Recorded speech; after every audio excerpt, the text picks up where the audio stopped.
Le petit Pousset, conte pour débutants. Première partie.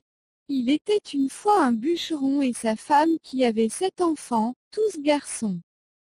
Ils étaient très pauvres et avaient du mal à les nourrir, et puis le dernier surtout leur donnait beaucoup de soucis. Car il était tout petit, et ne parlait jamais. À sa naissance, il n'était pas plus gros qu'un pouce. Et c'est pour cela qu'on l'appelait le petit Pousset.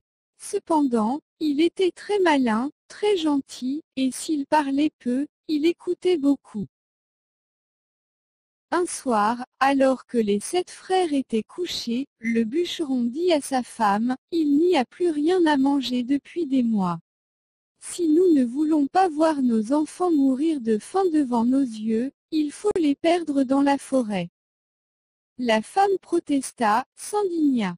Mais à la fin, elle accepta. Or le petit Pousset, qui s'était caché sous le fauteuil de son père, avait tout entendu. Le lendemain matin, de bonne heure, il alla au bord de la rivière pour ramasser des cailloux blancs qu'il fourra dans ses poches. Puis il rentra à la maison. Les parents emmenèrent les enfants dans une forêt épaisse et sombre. Le bûcheron se mit à couper du bois, puis soudain, alors que les 7 frères étaient occupés à travailler, il s'enfuit avec sa femme. En se voyant seul, les enfants se mirent à pleurer. Mais le petit Pousset suivit les cailloux blancs qu'il avait semés sur le chemin et il ramena ses frères chez eux.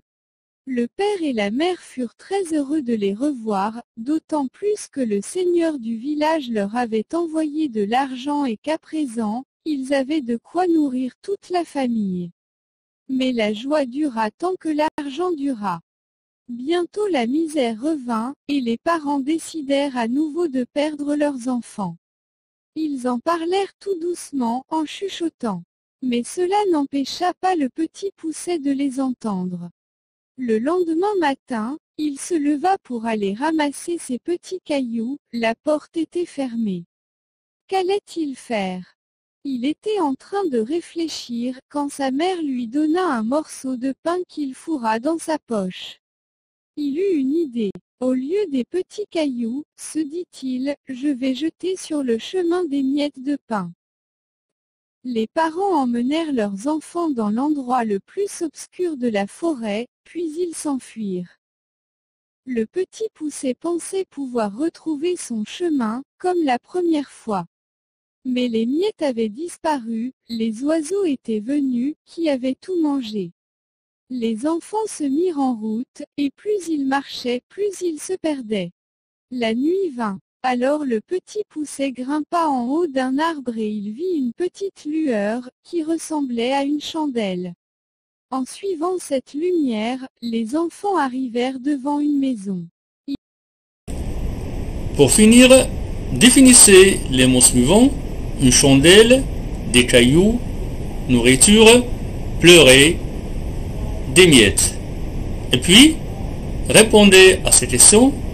Comment le petit Pousset retrouve-t-il le chemin pour rentrer chez ses parents la première fois? Pourquoi le petit Pousset ne retrouve-t-il pas son chemin la deuxième fois? Pourquoi les parents veulent-ils perdre leurs enfants? Et que pensez-vous de l'acte des parents? Finalement, voici une fiche de lecture que vous pouvez remplir à partir de l'histoire. Sur ce, je vous dis au revoir et à la deuxième partie de